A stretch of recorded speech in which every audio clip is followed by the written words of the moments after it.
so this is your lecture number 6, and the topic for today is manner of rotation of auditor.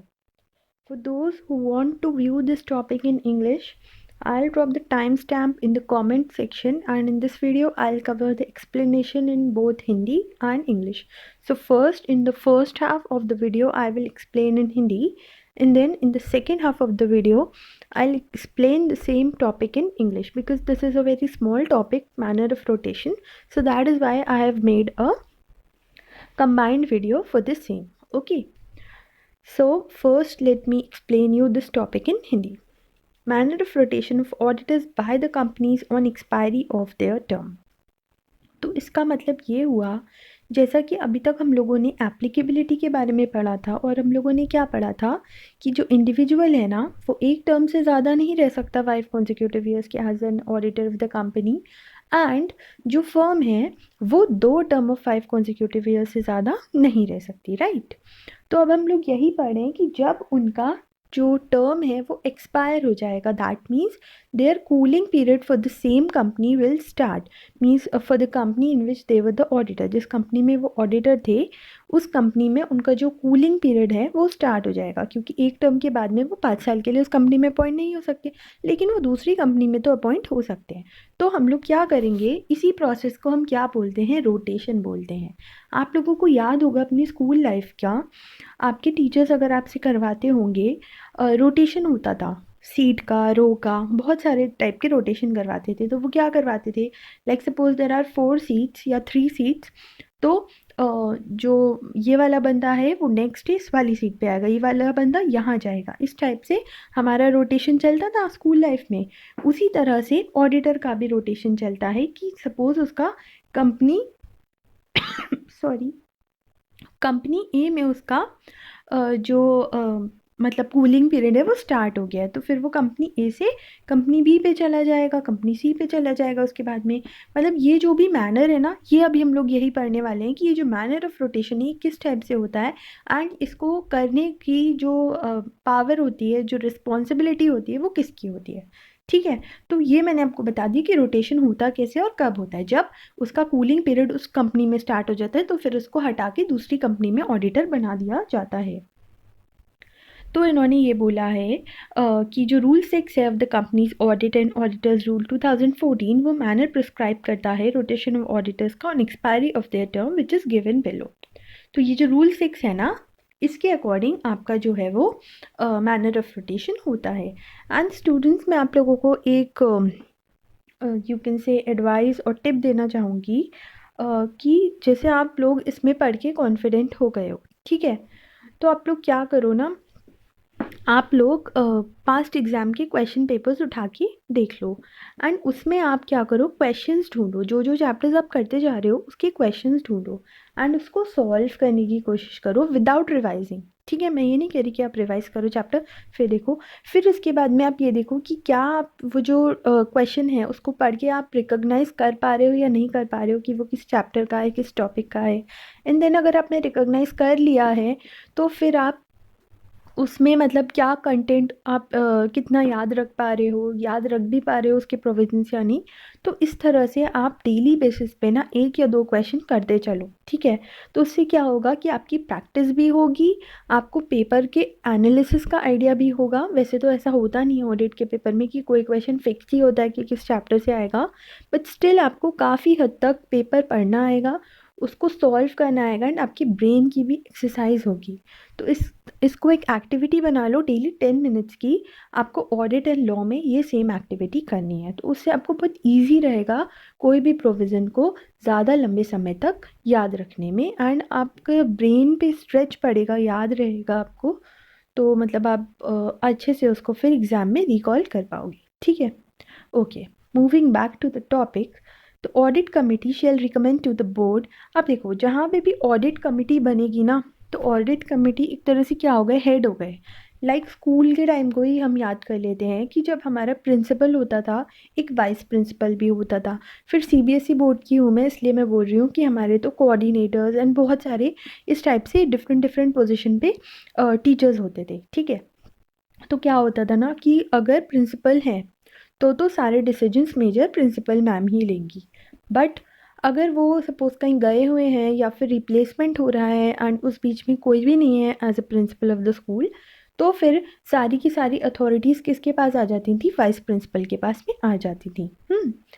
तो इसी तरह से यहाँ पे भी है कि अगर ऑडिट कमेटी है तो सारी की सारी पावर्स ऑडिट कमेटी के पास में ही होंगी। मीन्स हम फर्स्ट प्रायोरिटी ऑडिट कमेटी को देंगे, उसकी रिकमेंडेशन सुनेंगे। हाँ, वो बात अलग है कि हम उस रिकमेंडेशन से अग्री करते हैं या नहीं करते हैं, ठीक है। तो इन्होंने भी यही बोला है कि अगर ऑडिट कमेटी बनी हुई है तो वो रिकमेंडेशन देगी कि किस टाइप से आपको रोटेशन करना है। तो वो किसको रिकमेंड करेगी? बोर्ड को। The name of an individual auditor या फिर ऑडिट फर्म जो कि ऑडिटर था, जो किस ऑडिटर को रिप्लेस करेगा, किसकी जगह पर वो आएगा, ठीक है। तो अगर ऑडिट कमेटी है तो फिर रिकमेंड कौन करेगा? सबसे पहले ऑडिट कमेटी करेगा बोर्ड को, ठीक है। लेकिन अगर ये तभी होगा अगर कोई company is required to constitute a audit committee. Means उस कंपनी में अगर ऑडिट कमेटी बननी है तभी ऐसा होगा। और जहाँ पे ऑडिट कमेटी नहीं है तो वहाँ पे बोर्ड ही अपनी रिकमेंडेशन को कंसीडर कर देगा एंड वो मेंबर्स के आगे रख देगा, ठीक है। तो shall itself consider the matter of rotation of auditors and make its recommendation for appointment of the next auditor by the members of the AGM। तो वो BOD क्या करेगा? ला करके अपनी रिकमेंडेशन, और अगर ऑडिट कमेटी की रिकमेंडेशन है तो उसको मेंबर्स के सामने लाके AGM में रख देगा, ठीक है। Now, for the purpose of rotation of auditor, in case of an auditor, the period for which the individual or the firm has held office as auditor prior to the commencement of the act shall be taken into account for calculating the 5 consecutive years or 10 consecutive years as the case may be। अब इन्होंने क्या बोला है यहाँ पे? जो मतलब ये है इन केस ऑफ ऑडिटर या फिर कोई ऑडिट फर्म, इंडिविजुअल या ऑडिट फर्म, जिस पीरियड के लिए आप इंडिविजुअल या फर्म को एज एन ऑडिटर अपॉइंट कर रहे हो prior to the commencement of this act. तो मतलब ये कि ये जब एक्ट आया था, कंपनीज एक्ट 2013 आया था, उससे पहले की बात हो रही है यहाँ। तो उसमें आप क्या करोगे? Shall be taken into account for calculating the period of 5 consecutive years और 10 कॉन्जिक्यूटिव ईयर्स। तो हम उसको काउंट करेंगे। ये हम कैसे काउंट करेंगे? इसका ना यहाँ पे एक बहुत अच्छा सा टेबल बना हुआ है, तो आपको ये बहुत अच्छे से उसमें समझ में आ जाएगा कि मतलब जो ऑडिटर्स, जो कंपनीज एक्ट 2013 से, मतलब ये रोटेशन ऑफ ऑडिटर वाले प्रोविजन से पहले एग्जिस्ट कर रही है ना, तो उसमें हम कैसे करके जो है वो पीरियड उनका टोटल कैलकुलेट करेंगे, ठीक है। सेकेंड पॉइंट इन्होंने बोला है the incoming auditor or the audit firm shall not be eligible if such auditor or audit firm is associated with the outgoing auditor or audit firm under the same network of audit firms. अब ये point उसी point से similar है जो हम लोगों ने last video में ABZ और XYZ का डिस्कस किया था। उसमें हम लोगों ने क्या डिस्कस किया था कि बिकॉज Z जो था वो कॉमन पार्टनर था, इस वजह से हम XYZ को भी ABZ को भी as our new audit firm, new auditor हम नहीं ले सकते थे बिकॉज Z उसमें कॉमन पार्टनर था। इसी तरह से यहाँ पे भी इन्होंने बोला है कि सपोज जो आपका इनकमिंग डायरेक्टर है या फिर ऑडिट फर्म है, वो किसी भी तरह से जो आपकी जो मतलब ओल्ड वाला ऑडिटर था उससे एसोसिएटेड है या फिर उसके सेम नेटवर्क में आ रहा है ना, तो फिर क्या हो जाएगा? वो इनएलिजिबल हो जाएगा to become the auditor of the company. तो उन्होंने एक्सप्लेनेशन के लिए बोला है for the purpose of these rules the term same network includes the firm operating और फंक्शनिंग हाइदरटू और in future under the same brand name, trade name और common control. Like suppose कोई ब्रांड नेम हम ले लेते हैं Adidas suppose, ठीक है। अब वो जो दो इंडिविजुअल हैं वो उस एडिडास से एसोसिएटेड है, मिस्टर ए भी और मिस्टर डी भी, ठीक है। तो ये दोनों ही लोग भले ही अलग अलग फर्म को बिलोंग करते हैं या भले ही अलग अलग इंडिविजुअल हैं, बट बिकॉज वो एक सेम ब्रांड नेम के अंडर आ रहे हैं तो that means they will be means called as they are associated under the same network. For the purpose of rotation of auditor, a break in term for a continuous period of 5 years shall be considered as fulfilling the requirement of rotation। इन्होंने ये बोला है कि जो break हो जाएगा इन the term for a continuous period of 5 years, तो उसको भी हम क्या मानेंगे, उसको भी हम ये मानेंगे कि वो रिक्वायरमेंट को फिल कर रहा है। लाइक मैंने आप लोगों को बताया था कि 1 term of 5 consecutive years के लिए हम एक इंडिविजुअल को अपॉइंट कर सकते हैं। अब हुआ क्या कि सपोज 3rd year या 4th year में उस इंडिविजुअल को कुछ ऐसी प्रॉब्लम आ गई जिसकी वजह से वो ऑडिटर नहीं बन पाया। फिर उसके बाद में ना उसने एक ब्रेक लिया, फिर उसके बाद में वो 5th year में फिर से आ गया। ठीक है, तो हम क्या करेंगे इस ब्रेक को भी, ठीक है, जो ब्रेक होगा हम ऐसा नहीं कहेंगे कि उसके फिर उसने 3 साल ही किया एंड फिर उसको हम 1st year मान लें, नहीं।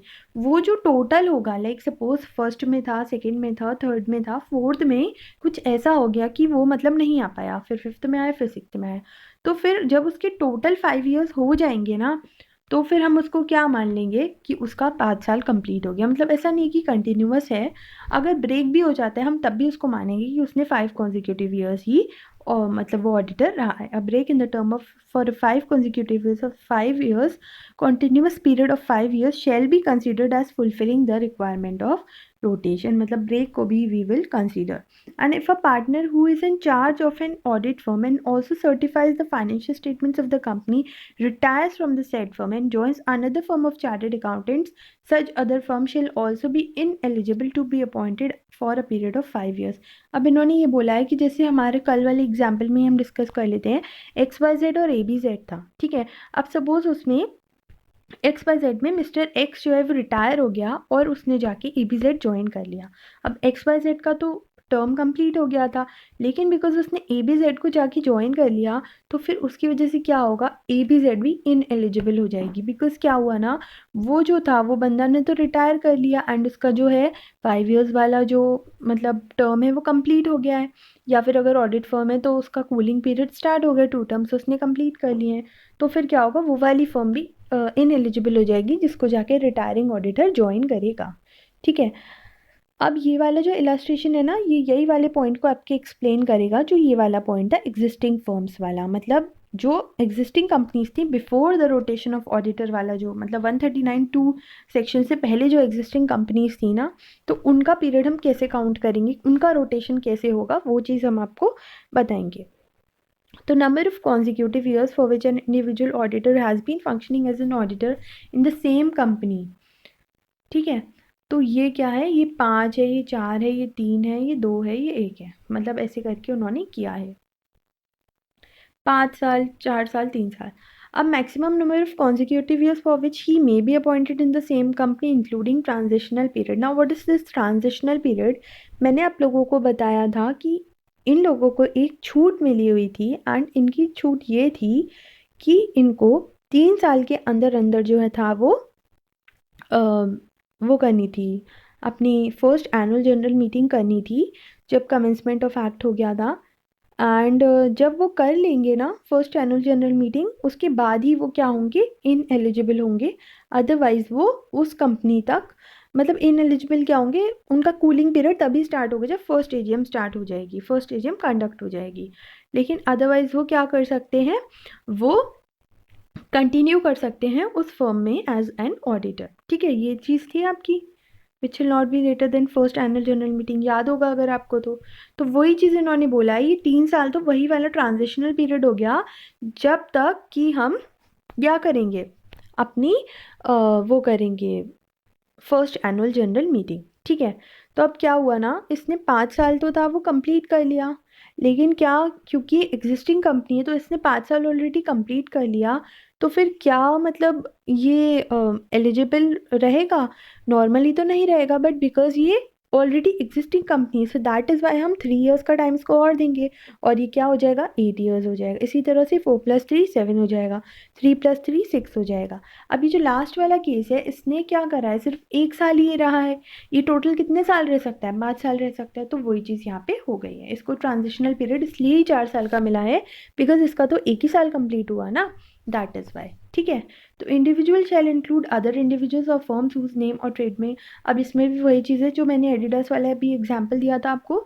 And consecutive years shall mean all preceding financial years for which the individual auditor has been auditor until there has been a break of 5 years और मोर। अब ये जो कॉन्जिक्यूटिव ईयर्स है, मैंने अभी भी आपको बताया था कि कॉन्जिक्यूटिव ईयर्स में सपोज वो 2 साल रहा, 2 साल नहीं रहा, फिर उसके बाद वो फिर आ गया 5वें साल से, तो वो जो चीज़ है, जब तक कि उन ईयर्स के बीच में 5 साल का गैप नहीं होगा तब तक हम उसको वही टर्म का हिस्सा मानेंगे। हमें क्या करना है, हमें 1 टर्म ऑफ 5 कॉन्जिक्यूटिव ईयर्स करना है, ठीक है।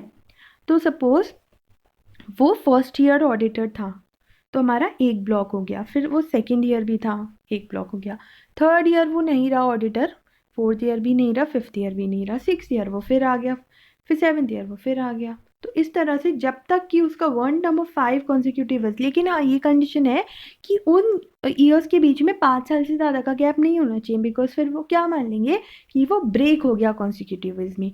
एक टर्म के बीच में और दूसरे टर्म के बीच में 5 साल का गैप होता है, ये चीज़ मैं इंडिविजुअल की बता रही हूँ। लेकिन जो फर्म है उसके केस में क्या होता है, 2 टर्म्स के बाद में आपका 5 साल का गैप स्टार्ट होता है, ठीक है। तो ये चीज़ आई होप मैं आपको समझा पाई। इसी तरह से हम फर्म पे आ जाते हैं। अब फर्म में 2 टर्म्स ऑफ 5 कॉन्जिक्यूटिव ईयर्स हैं, तो 2 टर्म्स के बीच में भी आपको पता है क्या होता है, एक एजीएम होती है, अलग अलग एजीएम में अलग अलग टर्म होते हैं, राइट, मैंने आपको ये बताया था। तो इसमें भी इन्होंने वही दिया है, ट्रांजिशनल पीरियड इसमें भी 3 साल का ही है। अब देखो इसमें 2 टर्म्स ऑफ 5 ईयर्स हैं, तो ये चीज़ तो आपको क्लियर हो गई होगी यहाँ पे, ये भी ठीक है, ये भी ठीक है। लेकिन अब यहाँ आते हैं, ठीक है। अब इनको 2 टर्म ऑफ 5 कॉन्जिक्यूटिव ईयर्स हैं, दैट मीन्स टोटल ये 10 ईयर्स रह सकते हैं, लेकिन यहाँ तो इनके 6 ही हुए, तो ये कितना और रह सकते हैं, 10 ईयर्स, ठीक है। फिर यहाँ पे इन्होंने 5 साल कर लिए, तो 5 साल ये और कर सकते हैं। टोटल तो हम 2 टर्म देखेंगे ना, 5 + 5 10 होता है। तो यहाँ पे हमारा ये 10 ही होना चाहिए इसके बाद में, क्योंकि यहाँ से फिर हम लोगों ने क्या कर लिया है, यहाँ से हम लोगों ने अपनी ईयर्स को कम कर दिया है, ठीक है। तो ट्रांजिशनल पीरियड इसलिए ही बड़ा है यहाँ पे, इसलिए ही बड़ा हुआ दिखाया है। वैसे नॉर्मल केस में आपको पता है ट्रांजिशनल पीरियड 3 साल का ही होता है। जब से हमारा ये रोटेशन ऑफ ऑडिटर वाला सेक्शन आ गया है, उसके 3 साल के अंदर अंदर फर्स्ट एनुअल जनरल मीटिंग हो जानी चाहिए, तो ये 3 साल तो ये वही रहेगा, ठीक है। लेकिन यहाँ पे इन्होंने ट्रांजिशनल पीरियड इंक्लूडिंग इसलिए कर दिया maximum number of consecutive years, इसके लिए वो और रह सकता है।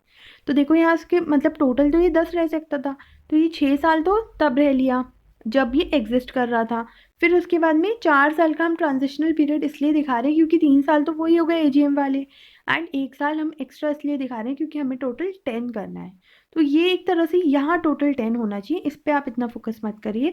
ये इतना पीरियड इसने कर लिया है, इतना पीरियड ये और कर सकता है, ये चीज़ है ये, ठीक है। तो यहाँ पे हमारा इस तरह से अग्रीगेट पीरियड जो है वो स्टार्ट होता है।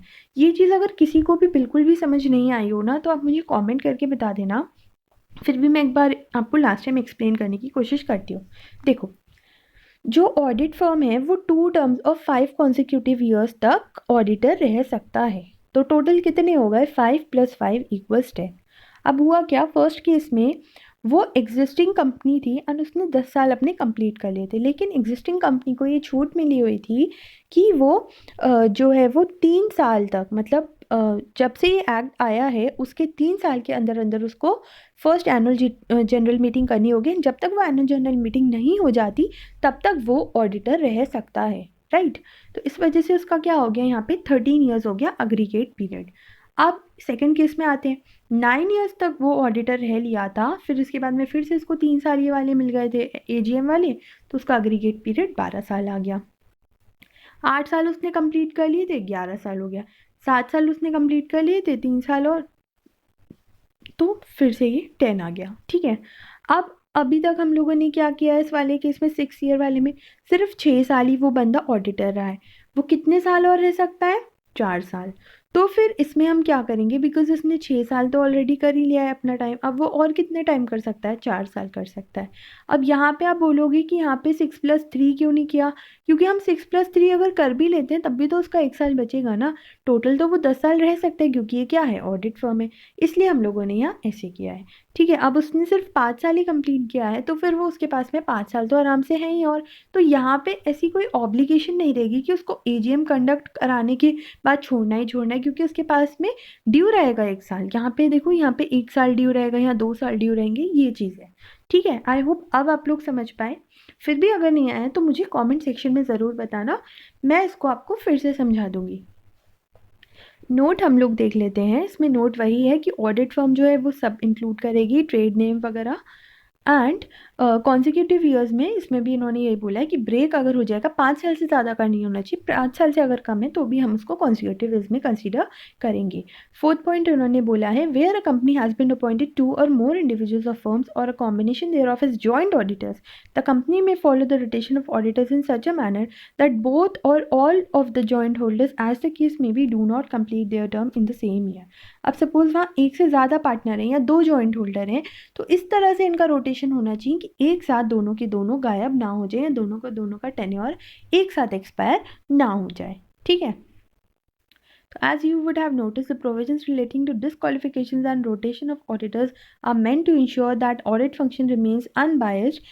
These legal provisions also provide enough safeguards so that auditor can form their opinion in an independent and highly professional manner without any bias. अब देखो, अभी तक आप लोगों के माइंड में क्वेश्चन आ रहा होगा, ये रोटेशन हमें करना क्यों है, डिस्क्वालिफिकेशन हमें करनी क्यों है। तो वही चीज़ आगे जो आपकी फैमिलियरिटी थ्रेट होती है, राइट, सेल्फ इंटरेस्ट थ्रेट होता है, इन सबको हटाने के लिए ये चीज़ ऐसे की जाती है। बिकॉज हम ही हुए, अगर किसी से लाइक आप का अगर बिजनेस होगा तो आप समझ सकते हो कि जो कस्टमर आपसे बहुत लॉन्ग टाइम से एसोसिएटेड है, तो एक टाइम बाद 10 साल 15 साल तो फिर वो क्या होगा ना, फैमिली रिलेशन हो जाएगा। आप बोलोगे कि ये तो अपना घर का ही आदमी जैसा है, बिकॉज ये इतने सालों से हमसे एसोसिएटेड है। तो इसी तरह से ऑडिट का भी हो जाता है। एंड अगर आपकी फैमिलियरिटी रिलेशंस उससे हो जाएंगे तो फिर वहाँ फैमिलियरिटी थ्रेट आ जाएगी, एंड आपकी ओपिनियन फिर अनबायस नहीं हो पाएगी। सो इन सब थ्रेड्स को रिमूव करने के लिए ही ये सारे के सारे प्रोविजंस बने हैं। ठीक है, तो आपका हिंदी में explanation is over, and now I am going to start in English. Okay, तो मैं ये टाइम स्टैम्प ड्रॉप कर दूंगी।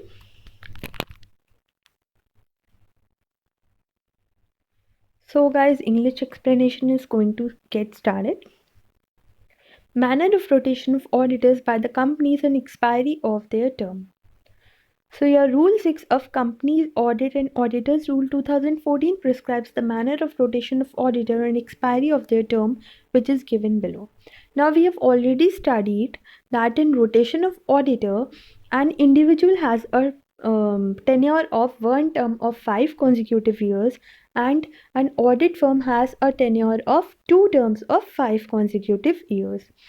In an audit firm, between the 2 terms of 5 consecutive years, each term should be decided in a separate AGM. That means for one term, one AGM, then for another term, second AGM, right? So till yet we have just discussed this, and we have also discussed that after the term, after the tenure is expired, the cooling period of the auditor or audit firm is started. That means they cannot be appointed as the auditor for 5 years for the same company. They can be appointed as auditor in another company, but they cannot be appointed as the auditor in the same company for 5 years. So their cooling period starts, and after their cooling period starts, we have to rotate the auditor. Now how this rotation works, who will decide that, in which manner they will rotate, this all we are going to study. Also, let me tell you that whenever you will see the word audit committee, so audit committee is like a head of the organization.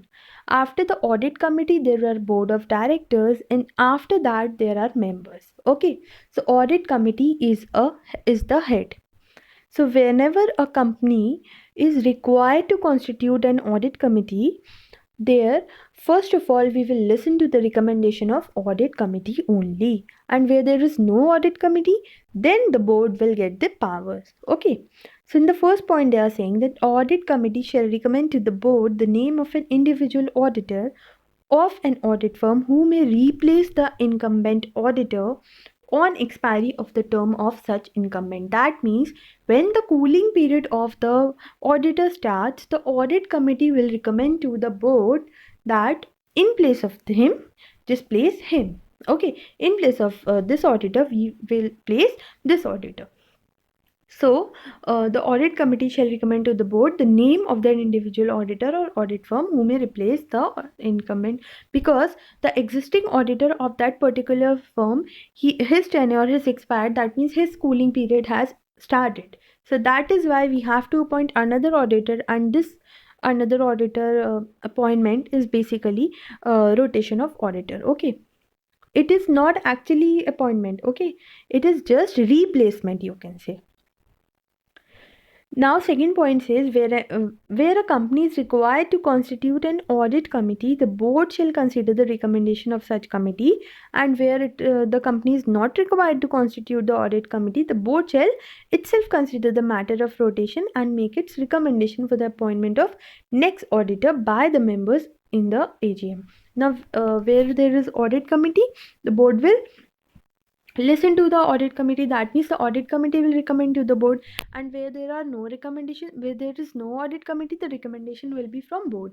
Now all the recommendations will reach to the members in the AGM, and there only it will be decided that who will replace whom.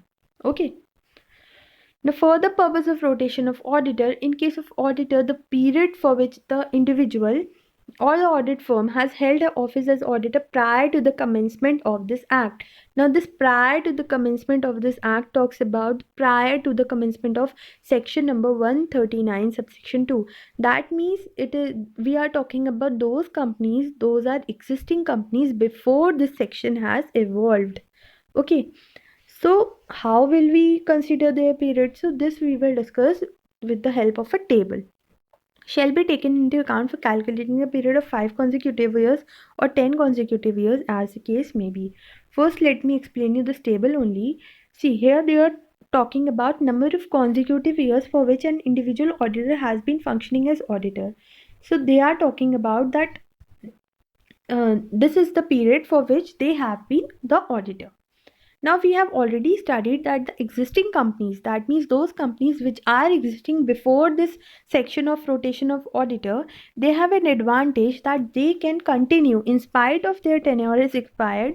They can continue to remain the auditor of the firm till the first AGM is held. Right? We have already studied this, and the time period, the transitional period for that first AGM is 3 years after the commencement of this act. Okay, so they are saying this only, that 5 years they have already served as the auditor.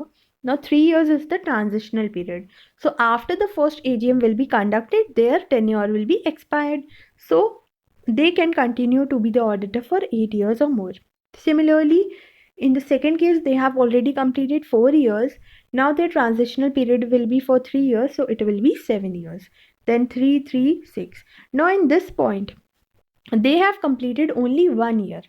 An individual is supposed to be the auditor of the company for one term of 5 consecutive years.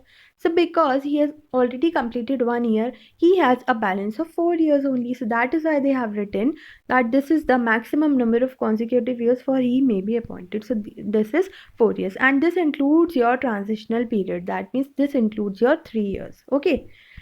They have also given 2 separate points. Individual auditor shall include other individuals or firms whose name or trademark or brand name is used by such individual. Suppose there is a building, or you can say there is a company, Adidas. Okay. Now, Mr. A is also associated to this brand name, and Mr. D is also associated to this brand name. So they will be called to be the, you can say they will be called under the same network, or they will be called as associated with each other. So this should include, this Mr. A will include Mr. D, and Mr. D will include Mr. A, and Adidas will include both of them.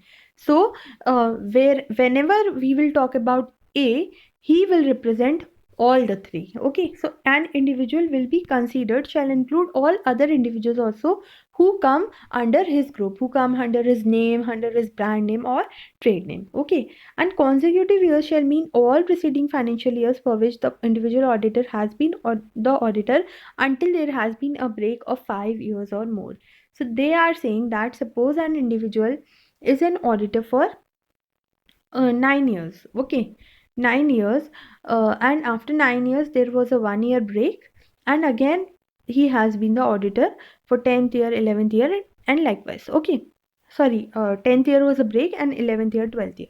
So because there is a break of only one year, so this will also be counted as the consecutive year only. But if there was a break of 5 years or more, then these will be considered as two separate terms of consecutive years. So that means they are saying that each year will be counted in the consecutive years until and unless there is a break of 5 years or more. Similarly, in this table, they are talking about an audit firm, that how we will calculate the aggregate period for the existing companies in an audit firm. Okay, now audit firm can be appointed as the auditor for 2 terms of 5 consecutive years. Now these 2 terms of 5 consecutive years means total 10 years, right? So we have to make sure that here it should not exceed 10 years, and here it can exceed 10 years because there is a transitional period of 3 years. Okay, so 10 years they have already been the auditor, but they can continue to be the auditor because they have advantage of transitional period because these were existing company. Okay, so here the aggregate period will be 13 years. Similarly here 9 plus 3, 12. So here it is normal. But in this case, from this case, they have completed only the period of 6 years. They can complete a total period of 10 years. So that is why here maximum number of consecutive years are 4 years. Similarly 1 year and 9 years because a total of 10 years. So this is the maximum period they can continue to be the auditor, and this will be hence the aggregate period. Here also there are the same 2 points. Okay. Now moving back to this point, the incoming auditor or audit firm shall not be eligible if such auditor or audit firm is associated with the outgoing auditor or audit firm under the same network of audit firms. Now this is the same point which I have already explained, the Mr. A and Mr. D point. Like suppose Mr. A was the auditor and his term has expired, that means his cooling period has started. Now Mr. D arrives. Now because they are associated under the same network, under the same brand name, so Mr. D will also be ineligible to be the auditor because he is associated with A. And explanation 2 says, for the purpose of rotation of auditor, a break in the term of continuous period of 5 years shall be considered as fulfilling the requirement of rotation. So that means they are saying this consecutive year part only, that until and unless there will be a break of 5 consecutive years, that will be counted as one term only. Okay, that means it will be counted in consecutive years only. But if there will be a break of 5 consecutive years, if there will be a break of 5 years, then that will be counted as a separate term of consecutive years. Okay. And B point is they are saying, if a partner who is in charge of audit firm and also certifies the financial statements of the company retires from the said firm and joins another firm of chartered accountants, such other firm shall also be ineligible to be appointed for a period of 5 years. So they are saying that if suppose the tenure of one partner in the company has expired and he retires from that company and joins another company, now because his tenure has expired, he cannot be appointed as the auditor in the another firm for a period of 5 years. Also they are saying who is in charge of audit firm and also certifies. Okay, so because he has joined that firm will also become ineligible to be appointed for 5 years. And last point they are saying, where a company has appointed 2 or more individuals or firms or a combination thereof is joint auditors. Suppose there are 2 auditors, Mr. A and Mr. B. So the rotation should be in such a way that both Mr. A and Mr. B do not complete their term. That means the tenure of both the auditors should not expire at the same time. The rotation should be conducted keeping this point in mind. Okay, so Mr. A and Mr. B should retire at the same time. That not retire, their tenure should be expired at different times. It should not expire at the same time. If there are multiple partners or multiple auditors or joint auditors, then their tenure should expire at different time slabs.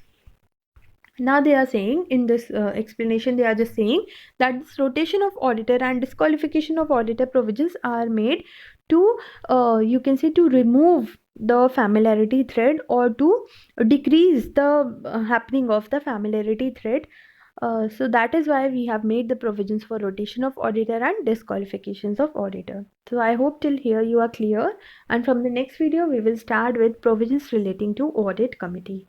So we have just read about the audit committee, and now we will read this audit committee in depth with section number 177. Okay. So the explanation in both the languages is completed. I hope you got benefited by my video and you were able to understand. And if you are facing any type of doubt, then you can comment down and I will definitely reply you. Okay. So just if you are really getting help of my out of my videos, then please do press the like button and please subscribe to this channel. Ending this video here, and thank you so much.